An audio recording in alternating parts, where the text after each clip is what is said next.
Meu nome é Antônio Nóbrega, eu sou da cidade de Recife, embora, quer dizer, por isso um recifense, naturalmente, por decorrência, mas no cômputo geral da minha vida eu já tenho 34 anos de São Paulo.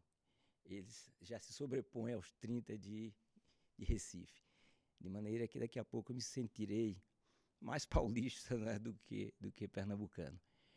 Pois bem, sou filho de médico cearense com a mãe paulista, né? E a certa altura da minha vida me interessei muito pelo mundo popular brasileiro, né?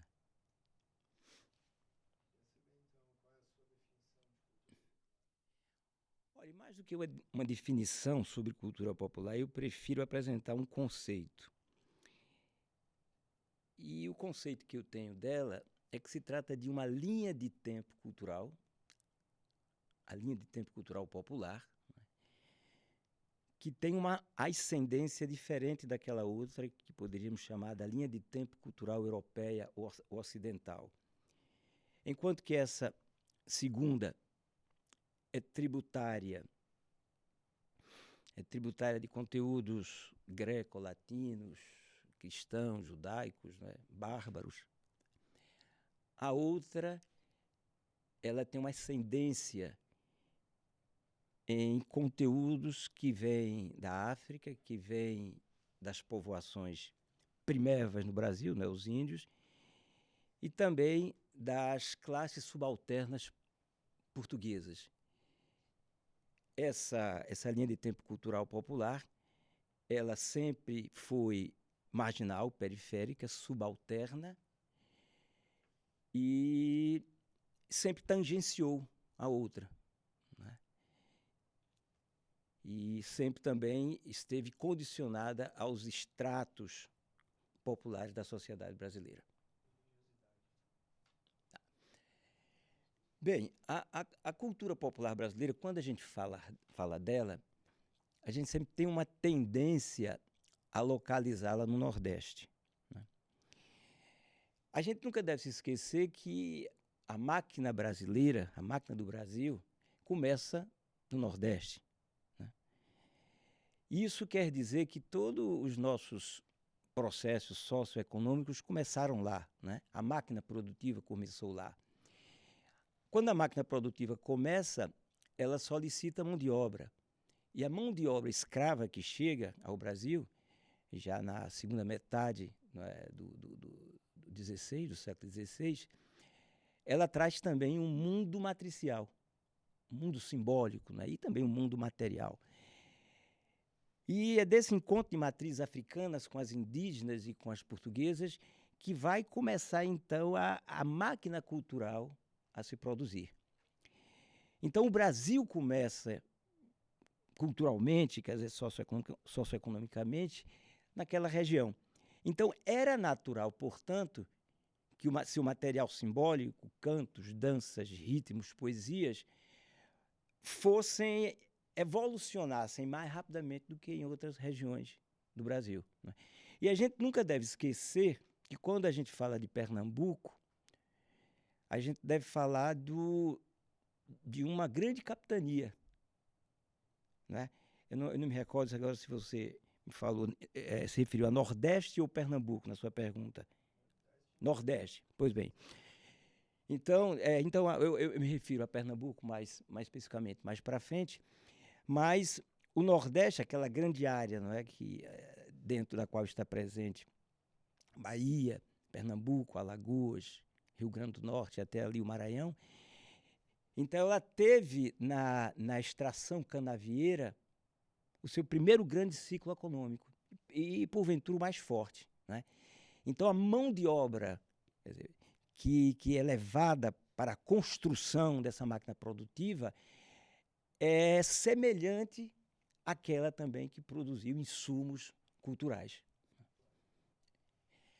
As esferas religiosas e populares são muito próximas, né? São siamesas, se quisermos dizer. Na verdade, a arte nasce da religião, né? Se você estuda, por exemplo, a música ocidental, Se você hoje se depara com a obra de Stravinsky, ou Schoenberg, etc., ou Wagner, você faz uma viagem regressiva, você vai encontrar nos cantos gregorianos os alicerces dessa música, que porventura tem os seus alicerces ainda em cultos, em rituais religiosos pagãos. Então a religiosidade sempre foi um fomentador de material simbólico. E no Brasil isso é muito claro até hoje. Se você, por exemplo, assiste uma congada, assiste ao maracatu, assiste um cavalo marinho, primeiro porque eles se apresentam em dias votivos, dias de festa religiosa, São Benedito Acular, Dia de Reis, Natal, e depois muitos dos cantos ainda traduzem o mundo religioso popular, não é? Agora, à medida em que essas brincadeiras vão se tornando mais complexas, né? Eu diria, na minha maneira de pensar, vão evolucionando, elas vão perdendo gradativamente a sua ligação com o religioso, ou pelo menos essas ligações vão ficando mais tênues. Por exemplo, quando a gente vê uma roda de capoeira, a gente não percebe mais, né? Quando a gente vê um passista de frevo, também, né? Mas, quando a gente vê, por exemplo, já um maracatu dançando, acolá você vai ver uma toadinha dedicada a Nossa Senhora do Rosário, etc. e tal. Então, são irmãs, né? Essas duas esferas de procedimentos. Não, o que eu vejo é que são... Vamos primeiro estabelecer o que entendemos como século. Existe uma cultura, um sistema mundo cultural, nem só um sistema mundo cultural, mas também econômico, né? Que é sobretudo ocidental, que é o que prevalece, né? E que traz no seu bojo, no seu armazém, no seu estoque cultural, aqueles elementos que são dessa cultura, né? Bem, ele é primazia, é hegemônico esse sistema mundo cultural.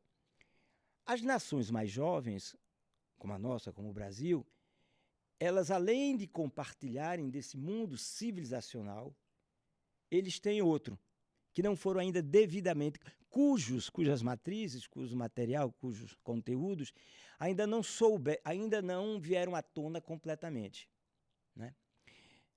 Para dar um exemplo, por exemplo, eu estava conversando há pouco com o professor Fernando Paixão sobre poesia, né? E não cheguei a comentar com ele, mas lembrei-me que a poesia popular, por exemplo, é uma poesia de muita riqueza de gêneros e formas. Por exemplo, galopes, né? Galope à beira-mar, martelo agalopado, quadrão, mourão, sextilha, setilha, etc, etc. E que é um mundo que praticamente ainda está no limbo do mundo da cultura, digamos, oficial, né? Então, quando me referia de que esse mundo agora que está vindo à tona, é porque ele está dentro daquele outro estoque que não é o estoque da cultura ocidental. O que eu penso, que eu acho, é que a cultura ocidental, ela dá sinais de exaurimento, de um certo cansaço, que se traduz num desempenho artístico que é muito conceitual, muito racional, muito cerebral, deixando de lado, no meu entender, um grande material lúdico de que a arte, no meu entender também, precisa. Então, esse outro mundo, ainda pouco conhecido, ainda de certa forma subterrâneo, ele nos lembra, né, esse mundo. E eu acho, então, que essas duas linhas de tempo no Brasil têm a oportunidade de conversarem, de dialogarem e manterem um processo de complementaridade. Assim como existiu, não é, na obra de grandes criadores. Por exemplo, se você vê um criador como Guimarães Rosa, para mim ele mostra de uma maneira a altura, isso que eu estou dizendo. Ele tanto mergulhou no mundo popular, não só trazendo uma história popular, por exemplo, a história da donzela guerreira, né? Como também ele mergulha num falar e depois recria esse falar de uma maneira assombrosa. Cada frase de Guimarães Rosa é um aforismo, não é? É uma frase de densidade metafísica, não é? E isso graças a quê? Por um lado, ao mergulho que ele fez nesses estoques, nessas matrizes, nesse mundo popular, aliado ao grande conhecimento que ele tinha no sentido mais universal do termo. Era um homem que lia várias línguas, um homem que leu de tudo, né? Então, acho que o Brasil, no meu entender, o grande Brasil está no meio desse lugar. Dorme, em certo sentido, e também já é maduro, em certo sentido, nessa linha aí. O conceito de dança brasileira, ele é aquele que faz conversar justamente o mundo matricial popular com o mundo técnico da cultura ocidental. Né? Vejam vocês que a gente fala de uma literatura brasileira, nós falamos de uma música brasileira, falamos de um cinema brasileiro, Glauber Rocha, Nelson Pereira dos Santos, etc. Mas a gente não fala de uma dança brasileira. Normalmente a gente entende a dança como um produto da cultura ocidental e nós vamos assistir um espetáculo de balé, dança contemporânea, dança moderna. E quando a gente se refere à dança brasileira, na melhor das hipóteses, a gente entende a dança folclórica. Mas a gente não tem uma dança brasileira que celebre, que confraternize essas duas pontas. Né? Então, eu sou muito instigado por essa ideia de buscar um caminho que cimente, que faça dialogar esses dois mundos, né? E é por aí que repousa, então, o meu trabalho. Não faço isso por um imperativo teórico, por uma imposição de natureza cerebral. Não fazer isso porque... Não. A dança primeiro foi... Eu primeiro assimilei a dança corporalmente. Vivi a dança como continuo vivendo os dançarinos populares, né? Aprendi a dançar freio, aprendi a dançar maracatu, caboclinho. E vi depois que aquele material, um material muito rico, que suscitava uma metodização. E como é que eu poderia metodizar, sistematizar, codificar esse material, a não ser me valendo de instrumental, de processos da cultura ocidental, já que a popular não me oferecia. Não é? Porque a função de uma dança popular é outra. Jogamos capoeira para praticarmos uma arte marcial, né? Dançamos um frevo na rua porque aquela música é dionisíaca que dá vontade de brincar. Né? Fazemos um movimento de um orixá, de um oxóssi, de um xangô, porque eu estou tomado pelo santo. Então, a função do material simbólico da dança popular é muito específica. Agora, quando eu quero dançar num palco, eu não posso usar esses mesmos artifícios. E como é que eu tenho que fazer? Eu tenho de buscar nessas danças populares uma sistematização, organização que me dá ela um passaporte para que eu enfrente outros contextos de apresentação. Olha, Mário de Andrade, para mim, ele corresponde, se eu morasse na Índia, a um guru. Né? Tal a riqueza que ele me proporcionou, a riqueza cultural que eu tive a oportunidade de encontrar ao estudá-lo. Né? E ele era um intelectual de uma abrangência, de uma curiosidade espantosa, não é? Porque, além do mais, ele era um músico, ele detinha, por exemplo, formação suficiente para escutar uma cantiga e anotar com requinte.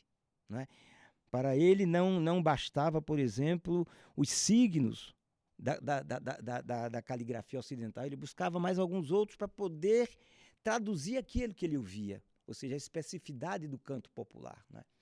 Então, é uma figura ímpar em relação à cultura brasileira, não só por isso, né, pelo poeta que era, pelo cronista, etc, etc. E era, sobretudo, uma pessoa muito preocupada com uma representação simbólico-cultural do Brasil. Né? Ele achava que o Brasil tinha um lugar culturalmente para ser compreendido e para ocupar. Né? Do que eu até concordo com ele. Né? E esse Brasil, ele o encontra sobretudo no Nordeste. Né? Ele faz 2 viagens para lá, ele se torna amigo do Câmara Cascudo, de outros intelectuais e pesquisadores da cultura popular brasileira e nordestina em especial. Né? E aí me volta novamente aquilo que eu falei no início, né? O Nordeste foi um bolsão inicial,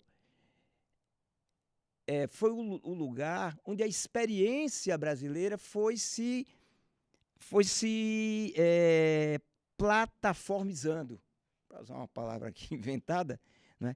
E onde os cantos, onde os ritmos foram nascendo, muito embora o universo conceitual nunca tenha chegado a ele como chega, por exemplo, a cultura ocidental, né? Um termo, por exemplo, como samba, ainda hoje, é um termo extremamente ambíguo. Eu posso dizer Nordeste aqui, ó, vamos para um samba ali de Cavalo Marinho. Vai ter um samba na casa de seu Pedro, pode ser uma cantoria de viola. Rapaz, foi um samba danado, né?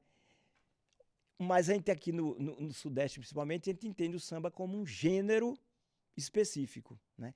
E assim são várias e várias palavras. A gente ainda não deu nomenclatura ao mundo popular. A palavra coco, a palavra pagode e várias outras têm sentidos diversos, né? Então, e para que isso acontecesse, é que as misturas foram muito grandes, né? A gente, por exemplo, quando assiste uma roda de capoeira, e às vezes até eu pergunto às pessoas, me defina o que é uma capoeira, o que é uma roda de capoeira? E não é raro você escutar, é luta, outro dia, não, é brincadeira, é dança, é jogo.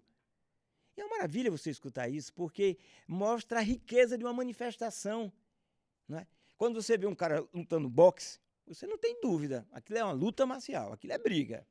Mas quando você vê uma capoeira, velho, tem mais coisa ali, não é?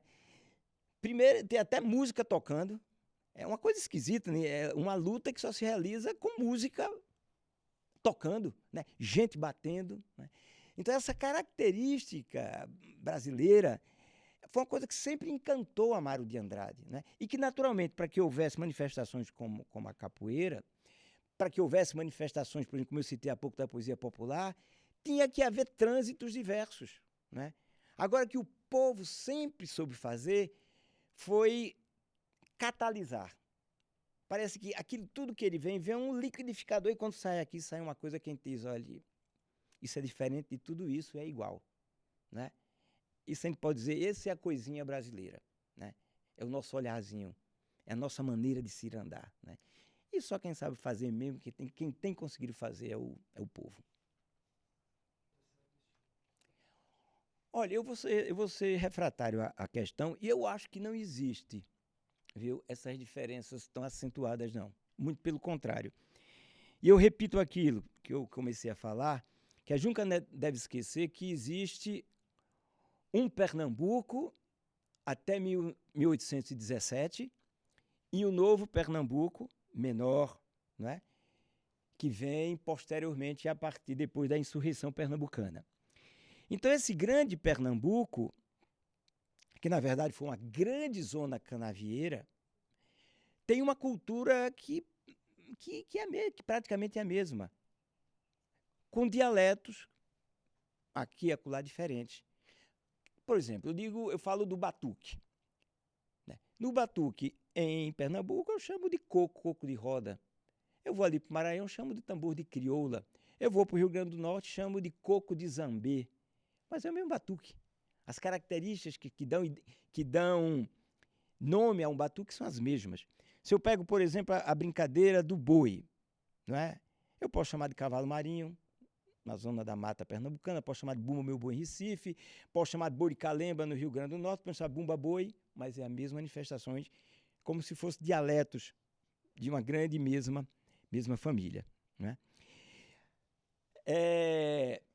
E nesse grande Nordeste, se há talvez alguma coisa que particularize Pernambuco, né, é o fato de nós termos uma festa como o Carnaval, que ela é muito agregadora das diversas manifestações que estão presentes no Nordeste.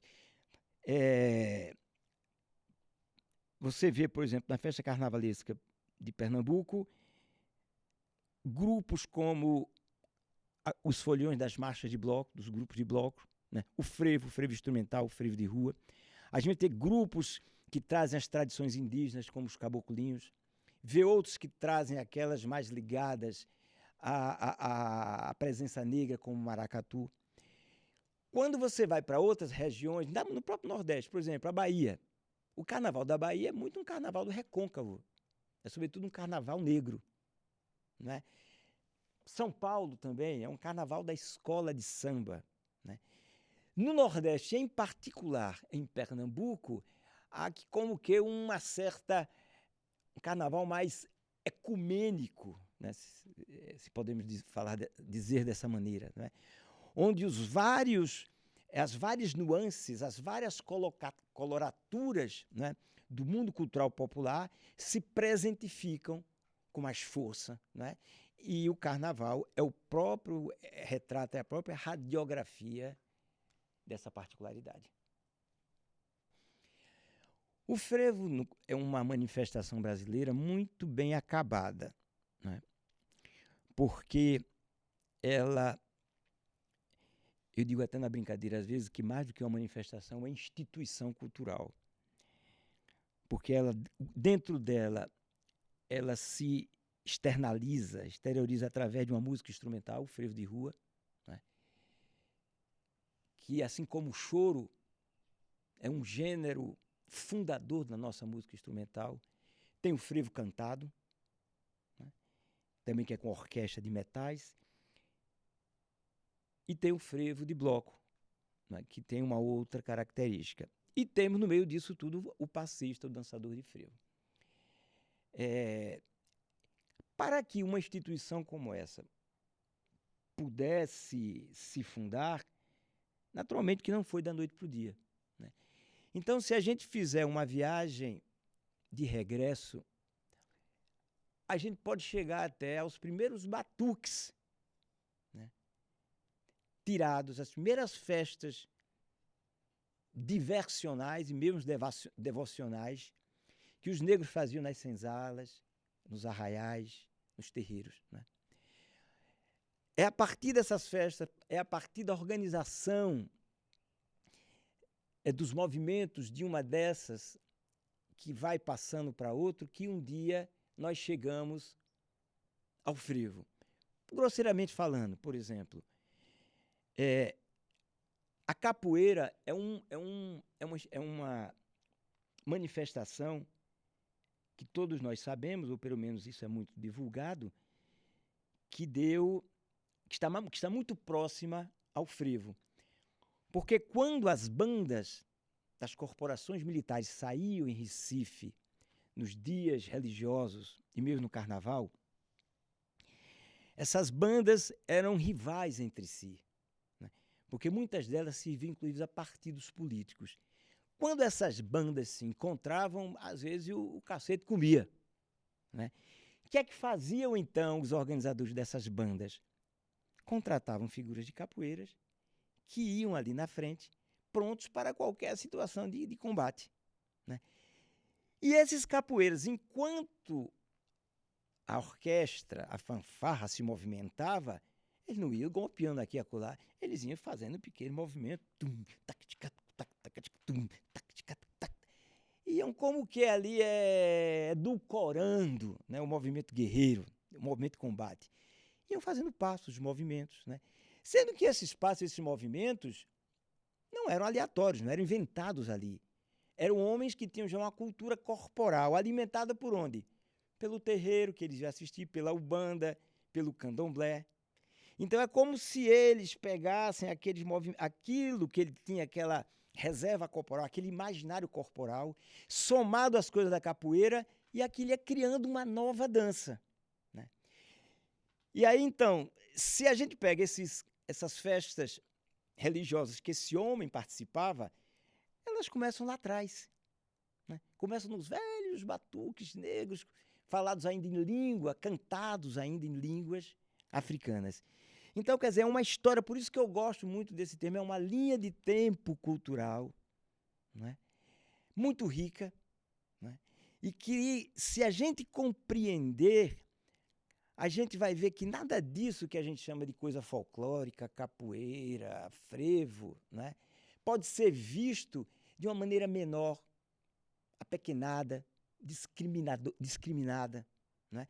A gente vai ver que são conteúdos, um imaginário muito rico, né? Onde o povo gastou muito tempo para criar. Né? E, às vezes tem uma visão até também imprópria da cultura popular, como se fosse uma coisa espontânea, que nasce assim. Não, foi muito braço, foi muito suor para se conquistar isso.